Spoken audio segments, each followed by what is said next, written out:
रोम रोम भाइयों, जरा सोचिए आप एक अनजान कमरे में फंस जाए जहाँ पर अजीबोगरीब चीजें हो रही हो और बाहर निकलने का कोई भी रास्ता नहीं मिले। कुछ ऐसा ही होता है आज की कहानी में। अपना आरजे लाइक और सब्सक्राइब करना ना भूले। चलिए शुरू करते हैं। कहानी की शुरुआत में हम एक बड़ा सा सफेद कमरा देखते हैं जिसमें एक जापानी इंसान सोया हुआ था। अचानक से जब उसकी आँख खुली तो खुद को इस बड़े से खाली कमरे में देखकर बहुत घबरा जाता है। कुछ देर बाद वो इधर उधर देखने लगता है। जब वो एक दीवार के पास गया तो उसने देखा कि दीवार से बाहर कुछ निकला हुआ दिखाई देता है। थोड़ी जांच करने के बाद जब उस अजीब सी चीज के ऊपर के हिस्से को दबाया तो उसने देखा कि दीवारों की हर जगह हजारों छोटे छोटे बच्चों के पुतले बाहर निकलने लगे और थोड़ी ही देर में वो सब वापस दीवार के अंदर चले गए। सिर्फ उनकी बॉडी का थोड़ा सा हिस्सा यानी पेनिस बाहर रह गया। अब वो बटन जैसा काम करने लगा। अब उस आदमी को समझ में आया कि अजीब सी दिखने वाली चीज असल में क्या है। अब उस बटन की सच्चाई जानने के बाद वो आदमी अपनी उंगली सूंघने लगा। बदबू तो नहीं आ रही है। उसने खूब चिल्लाया, शोर मचाया, मगर आसपास कोई नहीं था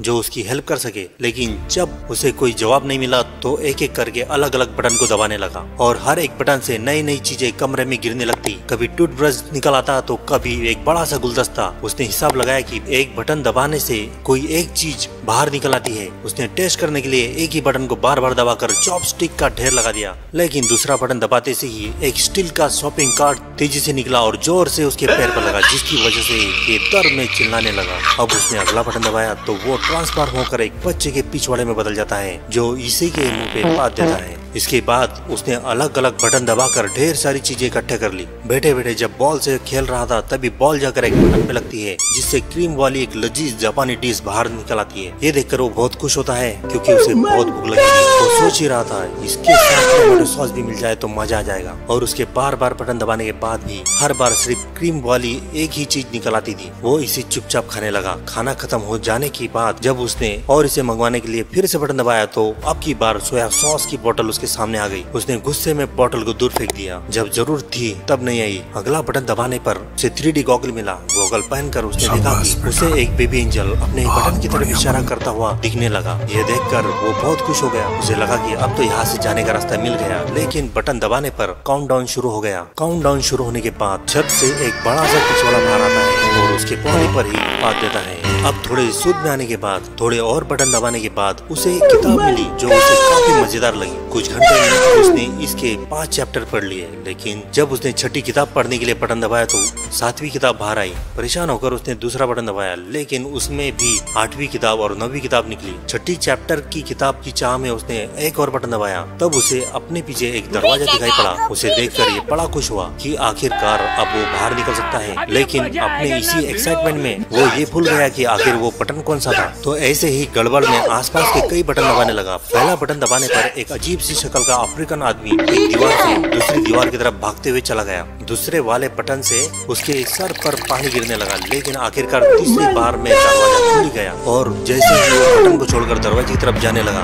तो वैसे ही दरवाजा बंद हो जाता। कुछ देर ट्राई करने के बाद वो समझ गया कि जब तक बटन दबा रहेगा तब तक दरवाजा खुला रहेगा। वो रनिंग पोजीशन देखकर उस बटन पर खड़ा हो गया ताकि जल्दी से दरवाजे तक पहुंच जाए। लेकिन इससे पहले कि वहां पहुंच पाता दरवाजा बंद हो गया। इसके बाद उसने बहुत से नए नए तरीके आजमाए लेकिन किसी ने भी काम नहीं किया। उसने शॉपिंग कार्ट पर बैठकर जल्दी से दरवाजे तक पहुंचने की कोशिश की लेकिन सब बेकार। इसके बाद उसने अपना दिमाग लगाया और गुलदस्ता उस बटन पर रख दिया। लेकिन वो इतना भारी नहीं था कि वो उस बटन को दबाए रख सके। फिर वो सोचता है कि गुलदस्ते में पानी भर देने से वो ज्यादा ही भारी हो जाएगा। फिर ये ऐसा ही करने लगा। उसने पानी वाला बटन दबाकर गुलदस्ते में पानी डालने की कोशिश की लेकिन पानी उसके बॉडी के अलावा कहीं गिर ही नहीं रहा था। उसने दिमाग लगाकर गुलदस्ते को क्रीम वाली सूची से भर दिया। फिर वो बड़ी मुश्किल से उस गुलदस्ते को बटन तक लेकर गया लेकिन उसने गलती से वो गुलदस्ता एक दूसरे ही बटन पर रख दिया। जिसके बाद वो अफ्रीकन आदमी भागता हुआ आया और उसके टकराने की वजह से गुलदस्ता भी टूट गया। वो गुस्से और फ्रस्ट्रेशन में चिल्लाने लगा। उसने कुछ और छोटे मोटे तरीके लगाए लेकिन दरवाजा हर बार उसके पहुंचने से पहले ही बंद हो जाता। फिर एक अगला बटन दबाने से एक रस्सी नीचे आई। उसने हिसाब लगाया कि इस रस्सी से झूलकर वो जल्दी से दरवाजे तक पहुंच सकता है। ऐसा ही हुआ लेकिन जब उसने दीवार के पीछे मौजूद दरवाजे को खोलने की कोशिश की तो पता चला कि इसे खोलने के लिए एक चाबी की जरूरत है। तो दीवार के बंद होने से पहले उस कमरे में वापस आ गया। जब उसने गुस्से में दीवार पर लात मारी तो एक चाबी हवा में तैरने लगी, लेकिन दरवाजे की तरह ये चाबी भी बटन छोड़ते ही थोड़ी देर बाद गायब हो जाती थी। अब कोई नया तरीका निकालना होगा और जल्दी से चाबी लेकर दरवाजे तक पहुंचना था। लेकिन जब उसने चाबी वाला बटन फिर से दबाया तो इस बार दीवार में से कुत्ता बाहर आया जो उसके ऊपर भौंकने लगा। ये फिर टेंशन में आ गया क्योंकि सारे बटन एक जैसे दिख रहे थे। इसके बाद उसने सही बटन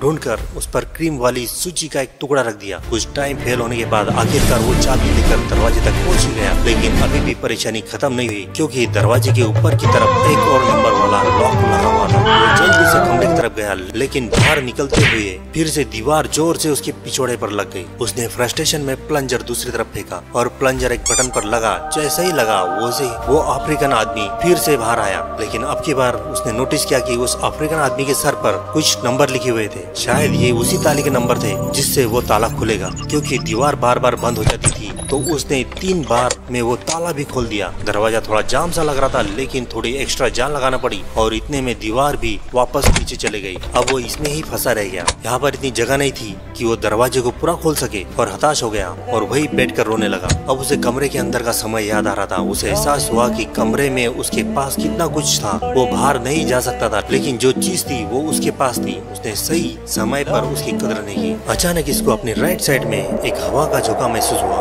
वो नकली दीवार को खोलकर बाहर की तरफ भागा। वो पूरी जगह बिल्कुल एक जैसी थी। ऐसा लग रहा था जैसे एक ही जगह पर भाग रहा हो। भागते भागते ये दूसरे कमरे में जा पहुंचा जहाँ रोशनी थोड़ी कम थी। उसके अंदर आते ही दरवाजा बंद हो गया और इतने में एक आवाज हमें बताती है कि जिंदगी के इस पड़ाव को प्रैक्टिस कहते हैं। कमरे में उस आदमी ने अलग अलग बटन दबाने शुरू कर दिए। किसी बटन से एक सिंगर के मुंह से गाते हुए ड्रैगन की तरह आग निकलने लगी तो किसी बटन से रशिया के जादूगर का जादू फैल हो गया। तीसरा बटन दबाने पर चाइना में एक आदमी अपने कुत्तों पर भौंकने लगा। उस आदमी ने देखा कि पिछले कमरे की तरह इस कमरे में भी छत नहीं थी, बल्कि ऊपर से रोशनी आ रही थी जिसमें छोटे छोटे बच्चों के पुतले उड़ रहे थे। इस बार उसके दिमाग में बहुत अलग सी चीज आई। उसने बटन को दबाने के बजाय उन्हें पकड़कर ऊपर चढ़ना शुरू कर दिया और वो कामयाब रहा। और हर बटन दबाने से दुनिया के अलग अलग कोनों में कमाल की चीजें होने लगी। कई फूल खिलते तो कई हाथी फिसल जाता। जैसे ही ये ऊपर जाता गया वैसे ही टॉर्च बनने लगे। कई इंसान चांद पर पहुंच गए। जब तक वो ऊपर पहुंचा तो उसकी दाढ़ी और सर के बाल बहुत बढ़ चुके थे। अब उसे दीवार पर पकड़ने की कोई जरूरत नहीं थी। वो भी बाकी छोटे बच्चों की पुतलों की तरह हवा में उड़ता जा रहा था। इसी टाइम एक आवाज आती है जो हमें बताती है कि इसने भगवान का दर्जा पा लिया है और पूरी दुनिया उसके हिसाब से चली है। आखिर आते आते उसके चारों ओर सफेद पंख उड़ने लगे जो उसे आखिरी कमरे तक ले गए। इस कमरे की दीवार पर पूरे अर्थ का नक्शा बना हुआ था और यहाँ पर अब तक का सबसे बड़ा बटन भी मौजूद था। वो इसे दबाने के लिए आगे बढ़ा और स्क्रीन ब्लैक हो गई। अगर आपको भी ऐसा कोई बटन या ताकत मिले तो आप खुद के लिए क्या करोगे, कमेंट में जरूर बताना। और हाँ, सब्सक्राइब करना ना भूलें। Thank you.